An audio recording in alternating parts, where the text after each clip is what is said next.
Hello everyone, this is Erik, the Asian movie enthusiast. I recently uploaded a video with 15 Japanese films from the 2010s that you should watch. Well, here are 15 more for you. Let's do it. Our Little Sister, 2015, a drama. This is a film about three adult sisters who take in their half-sister after their father passes away. This film is loaded to the brim with outstanding interaction between the sisters that feels entirely realistic and authentic. A healthy dose of everyday humor really adds to this, but the dramatic and emotional impact sneaks up on you, and it hits quite well despite the complete absence of melodrama. Much of the conflict and themes are driven by the family history when the father left the mother for another woman. This showcases suburban life in Japan quite well, too. Direction and acting are phenomenal. This is Hirokazu Koreeda's most purely enjoyable film, in my opinion. The World of Kanako, 2014, a dramatic thriller. As a former detective, Koji Yakusho, searches for his missing teenage daughter, he soon learns that she has a mysterious secret life. Yakusho gives what is possibly the best performance of his entire career, and that's really saying something, as a protagonist who is completely reprehensible but still engaging to watch. The supporting cast is very strong too, with Satoshi Sumabuki being particularly amusing. Director Tetsuya Nakashima uses a disorienting direction and editing style that shifts back and forth in time and focuses the viewer to pay close attention to the images that are presented.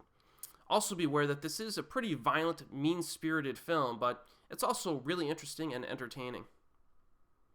Lesson of the Evil, 2012, a horror film. A high school teacher concocts an extreme plan to deal with the rise of bullying and bad behavior among the student body. Right off the bat, this film offers something interesting by having the antagonist as the main character. There's a lot of interesting content here, which includes story and character development. The script does a good job of slowly revealing the villain's personality, which is oddly charismatic. Hideaki Ito gives a very good performance here. There may be some controversy regarding the long-sustaining finale that uses a certain kind of graphic violence against high schoolers. There's also some dry black humor present, which could also offend some viewers. Regardless, this is a deliciously entertaining and exciting film from Takashi Miike. The Kirishima Thing, 2012, a drama. High school students go about their business despite the absence of a popular classmate. This is a fairly unorthodox film because it shifts between a number of different characters. It's seemingly more interested in capturing realistic character interaction and school life than following a traditional narrative. And in this way, it is a resounding success, and one gets a good feel for each of the characters throughout the film. I very much enjoyed the student filmmaker who was trying to shoot a zombie film on school grounds. Pretty funny stuff. The viewer should pay close attention throughout, as there are many subtle details in this film by Daihachi Yoshida. Her Love Boils Bathwater, 2016, a drama. The story here is about a fragmented family unit, which consists of a mother, her teenage daughter, the father, and the father's daughter who was born from a mistress. The mother learns that she has terminal cancer and attempts to fuse the family unit together before she dies. This film has terrific performances and very well-written dialogue, and it thrives on those positives. There's a lot of tough love and difficult conversations that prove to be the highlights here. The sprinkling of humor also helps to elevate this to a more purely entertaining level than most films of its kind. This is not a terminal illness film, so to speak. It operates on an entirely different level and is more entertaining and interesting than films of that kind. It was directed by Ryota Nakano. The Limit of Sleeping Beauty, 2017, a drama romance. Aki came to Tokyo 10 years ago to become an actress, but is now 29 years old and works as a magician's assistant. But her partying lifestyle propels her on a hallucinogenic trip that blends her past, present, and unreality. This is a nicely shot film that incorporates much music and dance. It's an energetic and briskly paced experience because of how it's presented. Editing and sound design are really good too. This is essentially like a psychological art house film that is very engaging because it's sufficiently disorienting, yet still has an overall point to make regarding the protagonist. The ending is also emotionally resonant. Directed by Ken Ninomiya. Oshin, 2013, a drama. In 1907, A 7-year-old girl's impoverished parents decide to send her off to work as a live-in servant in order to reduce the number of mouths they have to feed. Now, set in the snowy forest and mountain areas, this little kid has it rough, but endures the tough times and learns along the way. The big highlight here is the debut of young actress Kokone Hamada, who is utterly spectacular here. She carries the whole film on her back from start to finish, exhibiting a wide range of emotion. This is one of the best performances by a child actress I've seen in years. Great stuff by director Shin Togashi. Grateful Dead, 2013. This is a genre bender, kind of a horror drama comedy. A young woman from a broken family becomes a stalker of other lonely people and eventually becomes obsessed with an elderly man. This is nicely crafted genre bender that becomes darker and more depraved as it progresses. Very interesting characters and interaction. The story flows freely and is not easy to predict based on the opening setup. There's quite a bit of jet black humor here, but it's more of the low-key variety. Newcomer Kumi Takeuchi is impressive in the lead role, and Koppi Kim has a supporting role. This is probably Eiji Uchida's best film to date. Kotoko, 2011, a drama. Shinya Tsukamoto directs this film about a woman with severe psychological disorders. It's evident early on that she has almost completely lost her mind because she engages in self-mutilation and hallucinates into seeing evil doppelgangers that do not exist. Now, Tsukamoto has historically made films with somewhat bizarre yet fascinating characters and conflicts, such is also the case here, as he creates a very dangerous, uncomfortable environment for the protagonist's newborn child. There's not much of a story here, since the film focuses on portraying the woman's psychological struggles, but it's very well shot and oddly absorbing with a unique feel. There is some bloody violence at times and a few shocking scenes. This is a film that will be very divisive amongst viewers, but I find it more impressive after repeat viewings. Traces of Sin, 2016, a drama. A magazine reporter, Satoshi Sumabuki, is granted a request to investigate a year-old murder case gone cold, where a perfect family, so to speak, were brutally murdered and the culprit got away. Meanwhile, Tanaka himself is burdened with his younger sister Mitsuko, Hikari Mitsushima, who is arrested for child abuse. The opening hour is very much an ensemble affair, but the second hour shifts focus towards our two protagonists. The overall theme here is individual manipulation within a hierarchical society. This moves slowly, but the latter half is very thought-provoking and quietly riveting.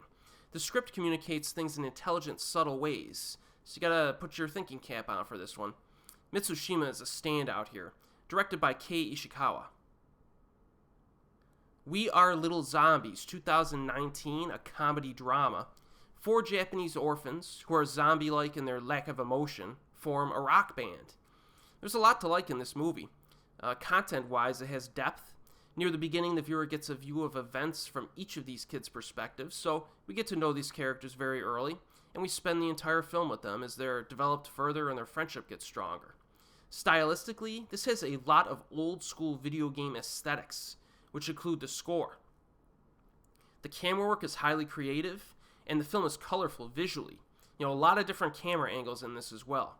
The comedy is blackly humorous and effective. Definitely one of the more imaginative films in recent memory. It was directed by Makoto Nagahisa. Key of Life, 2012, a comedy drama. A failed actor switches identities with a stranger at a bathhouse who recently lost his memory, only to find himself filling the shoes of an elite assassin played by Teruyuki Kagawa. Meanwhile, a neurotic businesswoman, played by Ryoko Hirosue, systematically seeks out a proper husband. Again, this is a very laid-back, slow-paced film, definitely more on the comedy side.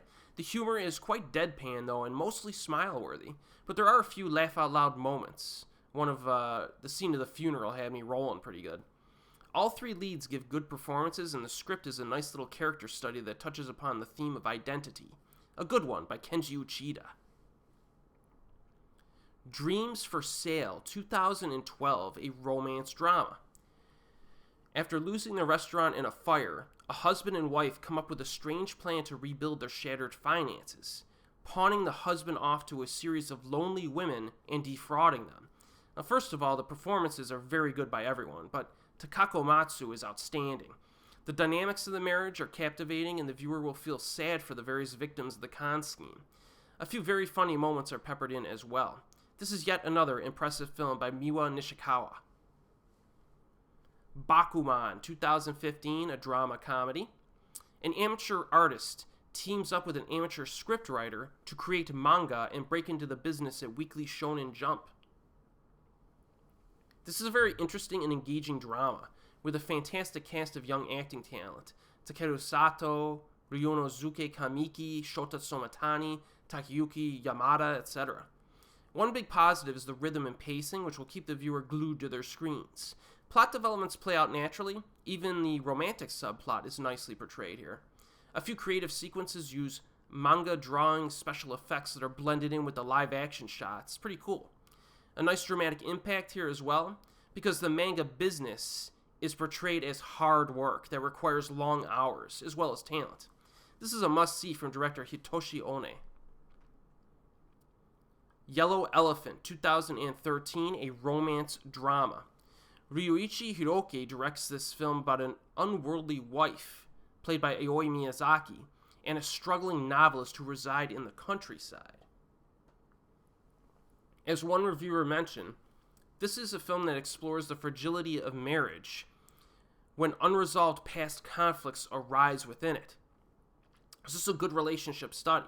One odd parallel is to this theme is how the female lead can seemingly communicate telepathically with elements of nature, like plants and animals. Now, Miyazaki is outstanding in this, and thankfully dominates the film. Cinematography is also quite nice. I really like the yellow lighting in spots. This is just another impressive film by Hiroki. So there you have it. 15 more Japanese films from the 2010s that you should watch. Again, the titles for all the films in this video are listed in the description box below. I'm not providing availability info, because most of these films, availability changes over time, so just check Google for any films that seem interesting to you. My list for the 2010s is going to be lacking some titles from recent years, because many Japanese films from the past few years are still in need of distribution in the United States. So if you want some recommendations from 2019 and 2020 specifically, check out my big gigantic review video that covered the Japan Cuts Film Festival earlier this year. I'll include a link in the description box below. That'll get you kind of updated on the festival films that came out. I give plenty of recommendations in that video, and most of those movies have not been distributed yet to the US, but if they do, you'll know which ones to seek out. So that concludes my 200 Japanese film recommendations from the last 100 years project, and I'll include a link in the description box below for the whole playlist in case you missed the prior 15 or whatever videos that came before this. Remember, I went all the way back to the 1920s, so check out any decade of recommendations that are interesting to you. I'll eventually do more Japanese movie recommendation lists in the future, and I'll probably do some more from other countries at the beginning of next year, so I'm kind of looking forward to that. But yeah, hopefully this list will be useful for you. And as always, I'll see you next time.